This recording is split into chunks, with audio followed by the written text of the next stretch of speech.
Welcome to another show of the Investment Immigration Podcast brought to you by Uglobal.com. I'm your host, Salman Siddiqui, and I'm all the way here from Berlin.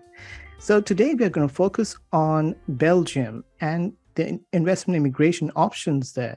Now, why are we talking about Belgium? It's because nobody talks about it. Why are people not aware about the options there?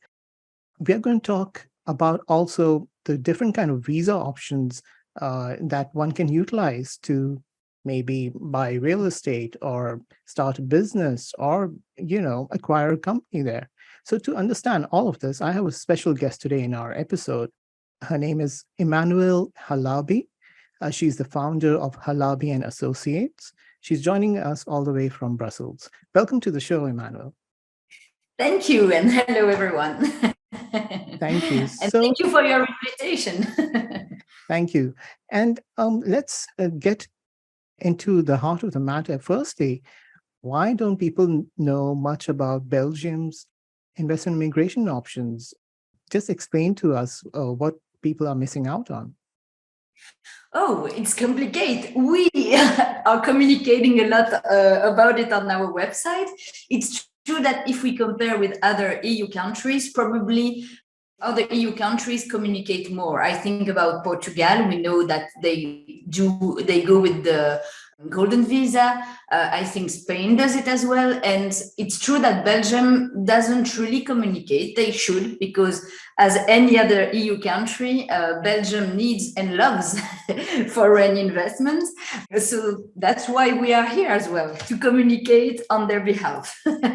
Fantastic. And of course, Belgium is a great country, except the weather. Well, we can't have everything, but I mean, of course, as you know, we are lucky to be the headquarters of Europe, so it's a very central place.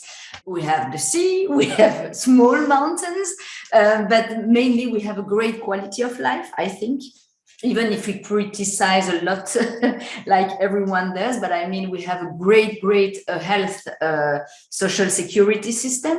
In Belgium, once you arrive, of course, you have to register to a health insurance. But once you do it, and it's not so expensive, it's quite cheap if we compare with other countries, you have a great coverage if you get sick or anything. We also have a very high level of education.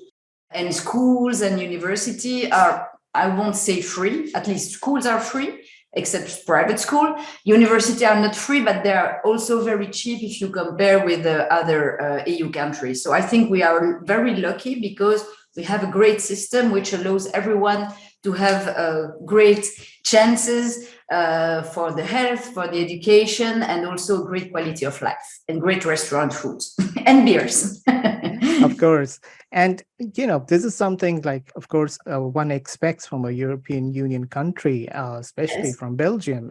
But what I want to understand from you is, and I'm sure a lot of our listeners also want to know, is what options do investors have, especially those who come from non-EU countries, into investing in Belgium? And what kind of visa categories are there for them? Mm-hmm. It's a great question. So I would say that we have to divide two categories of investors. We have private investors, people like you and I who would like to settle to Belgium because it's a nice place to live. You don't really need to work in Belgium, but you can prove that you have personal assets, rents, dividends, pension, whatever, which allow you to live in Belgium without having to work. So this is the first kind, and we called it, in French, it's visa rentier. So we say in English, unwritten visa. The second type of investor are investors who want to invest in an economic activity, and they want to work as a self-employed, maybe to be director, CEO of a company that they want to found or co-found. And so in such a situation, they need to submit for the professional card, which is another procedure. But I think that we're going to talk about both today. I don't know, maybe you want me to start with the unwritten visa? Yeah, let's do that. So the annuity visa, let's start like, who is it for really? And just an overview of this particular visa category and how it facilitates immigration for individuals looking to come into the country. So this is usually what we recommend when we have a client who can demonstrate that he has personal incomes without having to work. I mean by that, for instance, you have your own company in your country.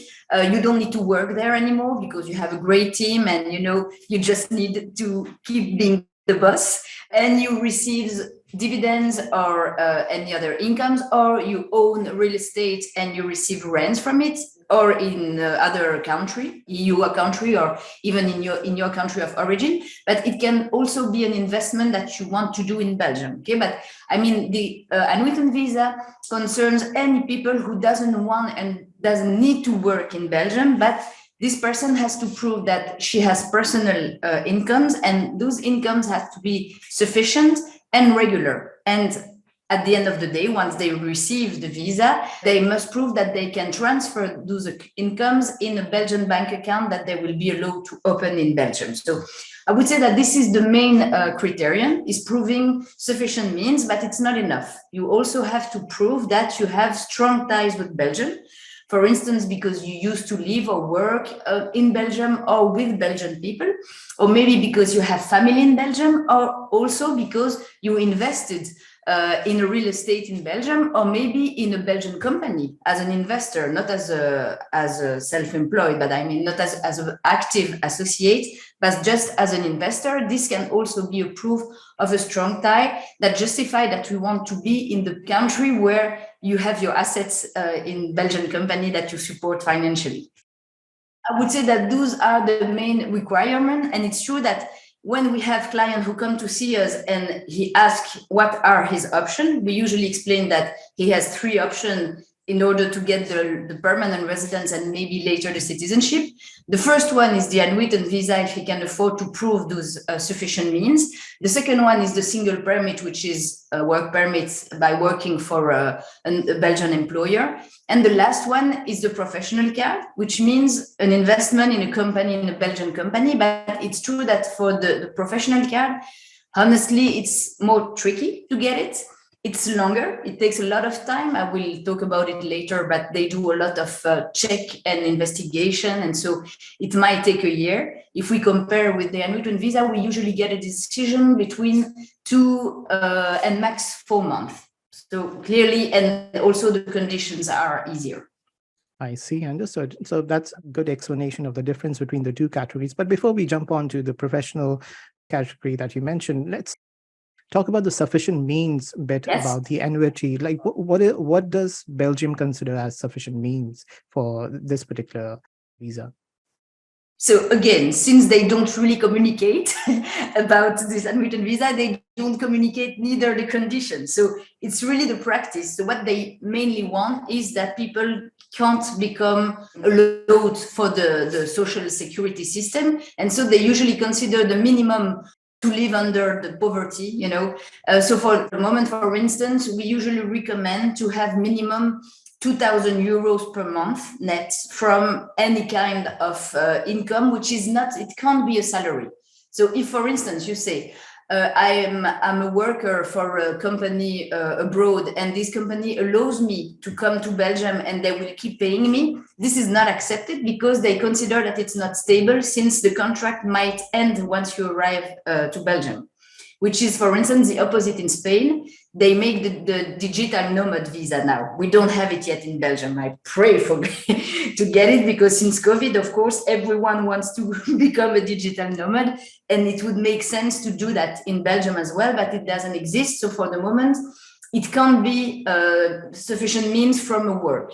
I mean, from a work contract, if you work for someone else. But if you are your own boss and you own your company, which provides you monthly salary, dividends, or you have rents from real estate, all those kind of incomes are taken in consideration. And the most important is to be above 2,000 euros if you're alone. And I would say 3,000 minimum if it's a family, to be sure.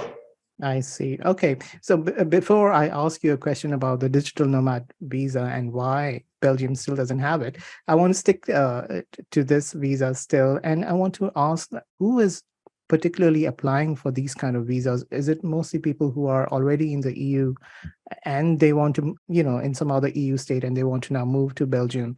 Are people outside the EU utilizing this?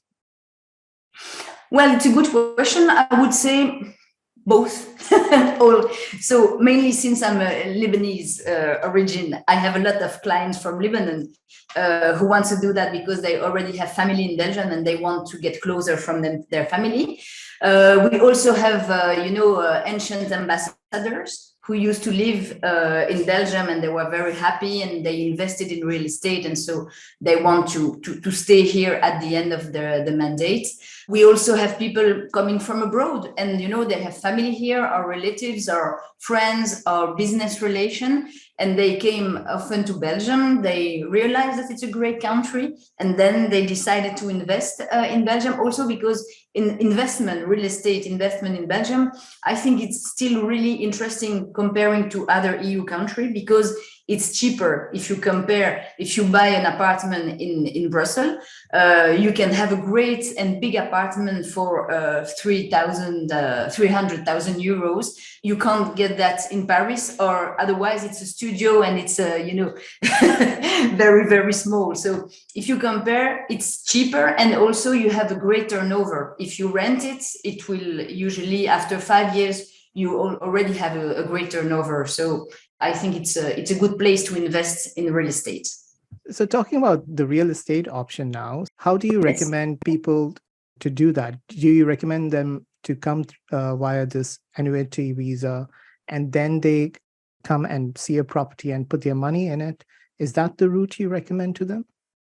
It really depends, of course. If they never came or they came only twice, they have no guarantee, the file is not very strong, I won't recommend to invest already the money, but at least to prove that they're already contacting some real estate agencies, also to prove that they have the funds to invest in real estate. And so we provide a strong file with guarantee that they are planning to invest if they receive the visa. And usually what the immigration office decides, they say, okay, we trust you. It seems that you want to invest, but for the renewal, if you haven't invested, it's tricky if you don't have other great information for us in your file, Now, if it's for people who used to come to Belgium and they already have a good situation here and family and they can afford, yes, we recommend to already invest because the file will be stronger. It really depends. It's case by case. If you have a lot of family here and a very strong file, it's not so necessary. But if the file is not strong enough and we want to strengthen it, of course, we recommend to already do the investment, prove that the investment brings already money, and then we have a good file.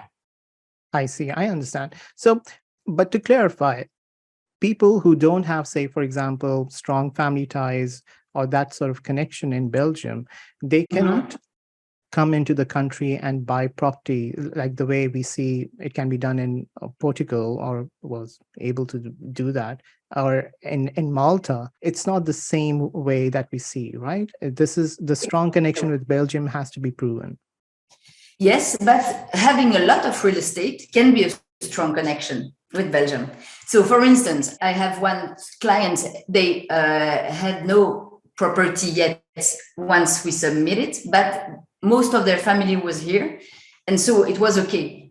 And at the opposite, I have a family without family in Belgium, but they invested a lot in real estate. They also used to work with Belgian companies and it worked. So I would say that the real estate can also be a proof of the strong tie if this condition is not sufficient yet. Yes, investing in real estate or also taking shares in Belgian companies and invest in Belgian companies can become a strong tie with Belgium. I see. Okay. And in terms of where they can invest in real estate, are there any restrictions? Like, for example, they can invest only in Brussels or they can, basically buy property anywhere? They can buy anywhere. Mainly what we recommend is also not take any mortgage or, pay it completely. So you can get the benefits completely as well, especially if we need to prove that it's the incomes in Belgium. The only restriction is, of course, the money laundering checks that they usually do. So we have countries on the blacklist, on the red list, and we know that it's more tricky for them to prove the origin of the money. So sometimes it takes longer. But I mean, if everything is clean and clear, there is no problem at all, and they can invest in any real estate. I see. Okay. And once one gets a real estate property, whether it's a villa or an apartment, what happens then? Do they get a residence permit, which allows them to stay there for a long time? Or they're allowed to stay until they own the property? How does it work? So we have, of course, to submit an application. Two options: either people are in their country of origin, and so we submit it through the Belgian embassy in the country of origin, or if they are already in Belgium under another status or even with a visa C, which is valid, they can also submit from Belgium. In the application, we have to provide a very strong file with the proof that all the conditions are filled: criminal record, medical certificate, proof of sufficient means, proof of strong ties, and so on. And if the file is approved, they receive a visa if they apply from abroad, or they receive a one-year card if they apply from Belgium. And every year they have to renew it by proving that they have sufficient means transferred on a Belgian bank account that they have to open, of course. And so if, for instance, in the application, we said they are planning to invest in real estate, and this is the condition why they finally approve it, in the year, before we submit for the renewal, it's better to prove that they did the investment and that they have the money back. And so we have to do that during 5 years. And once we want to submit after the 5 years, we can also submit for the permanent residence. And if they get it, it's great, because then no condition. If we go with the permanent residence, which is the EU permanent residence, it's a 10 years authorization. And so after that, they are safe. I see. Understood. Okay. So there is an option that leads to permanent residency through this path. So that's really interesting. And what I also want to understand from you is, so they can buy any kind of property, and there are no restrictions in that way, but are there any eligibility restrictions in terms of knowing the language or passing some cultural integration test or something like that for people who buy properties in Belgium? Not at this stage. So, of course, knowing an official language is a plus for the proof of strong tie, So it really depends. If someone has no strong tie but speaks French, okay, that's great, because it strengthens the application. So again, it's a matter of appreciation depending on the other criterion. But later, if they want to submit for citizenship, yes, knowing one of the language is a requirement, and also the integration course might be a requirement if we don't choose another criterion. I see. And in terms of bringing their families to the country, how difficult or easy is that process? Do the main applicants, can they bring their families immediately when they're, applying through this route by buying property or making their files stronger, or do the families have to wait? No, so usually what we do, if people are all ready, we do for the whole family together. By family, I mean the spouse and the children under 18 years old. And so what they will do, they will first consider the examination for the one who is the annuitant, so who owns the sufficient means.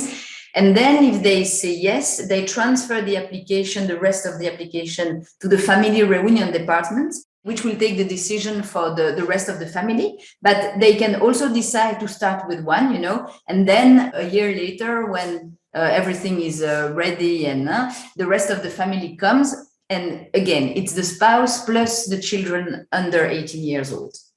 Right. And does the sufficient means threshold increase when one applies with family? Of course. So if you're alone, it will be around 1,007. It should be enough. But if it's a family, for the moment, it's 2,000. And every year, sometimes twice and sometimes 3 times a year, they increase this amount. So that's why, to be comfortable, what we usually recommend to our clients, since we have to do that for the next 5 years, we say, let's start with 3,000. At least it's safe, and we can guarantee that for the next 5 years. I see. That makes perfect sense. Now, moving on, let's also talk about what you mentioned earlier, which was why Belgium still doesn't have a digital nomad visa. So many other countries in the EU and also other countries outside the EU have that. And COVID is now almost over and still it doesn't have it. Why is that? I really don't know. We have the bad point in Belgium is that we are a small country with a very complex political system because we have 3 regions, 3 communities, and everyone has to agree. And so I think we have 7 political parties around the table, and it's quite tricky to find an agreement. So they are not so very innovation in immigration law is not the best point in Belgium. So probably they will copycat the other country later, but not now. But do you think it's going to happen though? Is it on the cards? I really don't know. It's interesting financially, they might do it, but I really don't know if they will. I hope. I'm considering about making a lobby on them because I think that it would be great for Belgium, of course. Yes, definitely. Now, moving on, you mentioned about this option for having a professional card in Belgium. So first, please explain to our listeners what that is and are there different types of professional cards available and how does that relate to the residence permit application process? So if you could explain that, please. Yes, of course. So the professional card concerns people who want to be investor in a company and let's say work for the company, be active in the day-to-day as administrator, CEO, director, whatever. And so this is more tricky because, of course, due to competition reasons, before they give this authorization, they want to be sure, the region wants to be sure that there will be economic benefits for the region if they approve, because they want to protect the other Belgian company. That's the main reason. So the main criterion, the main requirement, if you want to submit for a professional card, you have to be clear about what you want to do as a business in Belgium. And you have to demonstrate that there will be economic benefits for the region you want to settle the company. So this is the tricky part as well, because you might have a great economic project, but if, for instance, all your clients and all your suppliers are in Brussels, but you decide to settle the company in Wallonia might decline and say that there is no benefits for Wallonia. Everything is in Brussels. So you also have to think about this once you choose the place you want to submit for the professional card. And so what we usually recommend when we receive people, the first step for us is draft a business plan, a financial plan with the Belgian account who knows how the regulation works and how much taxes we pay, because a lot of people are not aware about the taxes here in Belgium, which are quite high, to be honest. You have to have a great accountant to avoid to pay too much taxes.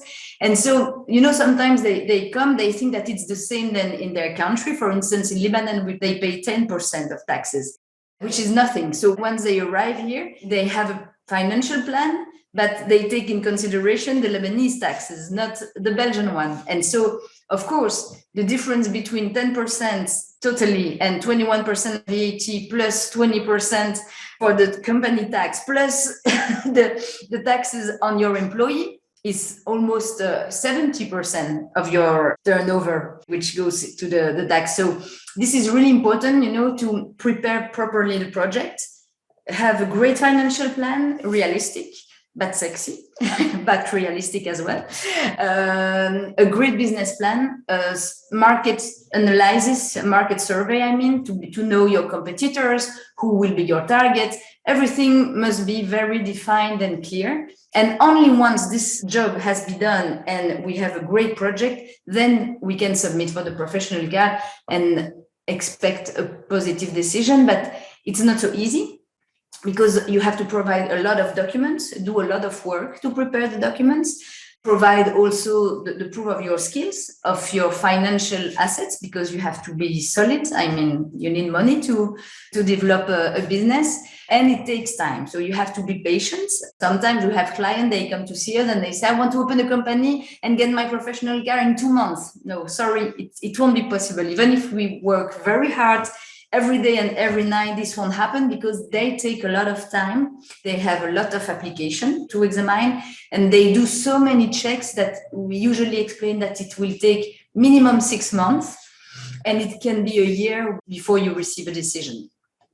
I see. So the processing times can be longer for Takes this time. action.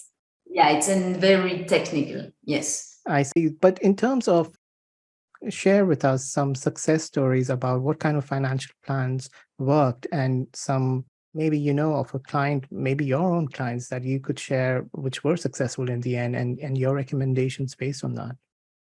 So I would say that usually when it works, it's because our client has already a contract with a Belgian client or supplier. So for instance, of course, doctors, when they have a contract with a hospital, they get the professional card quite easily. Also IT consultants, but saying I'm an IT consultant, even if we need IT consultant all over the world, it's a good thing. But having a contract proving that you will provide services to Belgian companies puts the file higher. So this is usually the main recommendation. If you have no client at all, no supplier, and you just say, I want to do things with no idea about how, when, who, it won't work. But if you have a clear vision and you can also prove that you have already a co-contractor, probably it will be approved. And usually those are the case where the professional card are approved. It's always people who have at least 1 or 2 contracts with Belgian clients. I see. And a question connected to that is, for example, if somebody is an entrepreneur and they want to establish a startup in Belgium, do they have to then, based on what you're telling me, my understanding is they'll have to first find a local collaborator for their project and then make a business plan, and then their chances of getting approval for the application would be higher. Is that how it would work? Yes, I would say. So I will take another example. We had a Lebanese client again, and they wanted to open a Lebanese restaurant in Mons. In Belgium, we have plenty of Lebanese restaurants. It's very trendy. Everybody loves Lebanese food. If they want to make the same project in Brussels, it would probably have been declined. But since they decided to open the restaurant in Mons, and we check on Google, and there were no other Lebanese restaurant with the same project around the place they wanted to open it, it was approved, because this was the first important element, no competitor in the area. And the second one, so they made the financial plan, they already found the producers and the suppliers to buy, the meat, the vegetables, and so on. They already get in touch with some of the local authorities to know how it works and get some information and assistance. They already published a job offer to find a chef, and the project was already, on track. And so they approved because it was realistic and they already have concrete elements to provide. Okay. And for example, I want to understand if this is basically coming from the perspective of, say, the American investors, and they want to, come to Belgium, and they say, for example, somebody wants to buy a hotel or establish a hotel. How would you recommend them to go about it? Would they also be coming through the professional path, or there's some other route for annuity path? How would you recommend to them to go about this? So it really depends. If the investor have the money, and they can prove that they have money to invest in the hotel, and for instance, they say, we want to buy this hotel who's going to close and probably fire all the employees, we will buy it and we will keep all the employment. High chances to be approved because they will save employment, and but of course they must prove how they're going to do that, how they're going to do better than the previous one, what's the new strategy, the new target, the financial assets that they will invest. So again, it's a matter of how you build the file. Now, if it's someone who has no money to invest, but he will probably manage the team, maybe I will recommend to split, the file. The one with money, they would invest and buy the hotel and get the professional card, but maybe the one who has no financial assets but the skill, maybe it's interesting for him to be hired with a work contract and submit for a single permit because it's faster, it's cheaper, and it's safer. So it's, again, case by case, depending on the profile, depending on the strategy, we can also eventually consider to hire a part of the potential associate, maybe as a worker with a contract to get a single permit and go faster. Or we do the professional card for all of them, but then we have to demonstrate that each one will have a specific function, has a specific profile required to get great profits for the company in the project. So speaking of the profile of the candidates, which the government is interested in investing in, or they want more people to come, are there any particular industries or particular categories of professionals that the government is targeting at? So yes and no, not in the law, except in Vlaanderen, so the Dutch part. They officially published a year or two ago a kind of regulation with their criterion. And if you fill 3 criterion on 5, for instance, then they will say yes. The 2 other regions, we're still waiting, but this doesn't exist. So it's usually the practice. What we also recommend, if it's not a consultant or something like that, and if it's someone who wants to open a business, indeed, each region has its own website, and each region decides to put energy on sectors. For instance, in Wallonia, the energy, IT, that kind of stuff, it's very trendy. And of course, if you go with this kind of areas, you will probably get more strength for your file than if you go, I don't know, if you open another restaurant and you already have 100 restaurants in the city. So it's interesting to go and check, depending on the region you're planning to open your business, to check if the area is one of the interests for the region, and maybe change the region if you realize that another region has more interest in this area than the one expected. Okay, good. And now we're coming close to the end of our show, but before I let you go, I want to also talk to you about something controversial, which is about, looking at the region, especially in the EU. We see that the European Commission is breathing down on certain golden visa programs which have been there. So given that background, a lot of investors always have this question about, what if I put my money there, I invest so much time and money, would my application be safe? So given that sort of background, what do you have to say about Belgian options for investors looking to immigrate?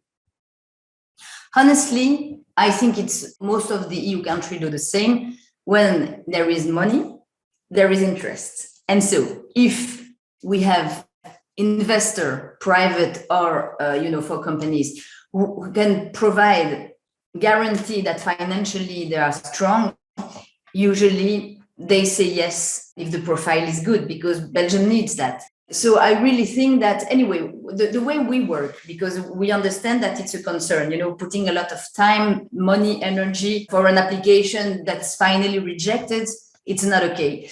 So what we do in our law firm is that we split the application in several phases. And what we usually explain to our clients is, if you open a file with us, before we submit the application, we will open what we call the preparatory phase, which means we send you the list of the document which is adapted to your situation based on our experience, 20 years, and we do a lot of it. So I think we are starting to have a great experience. And so each list is individualized. Once the client has all the documents, we first check them.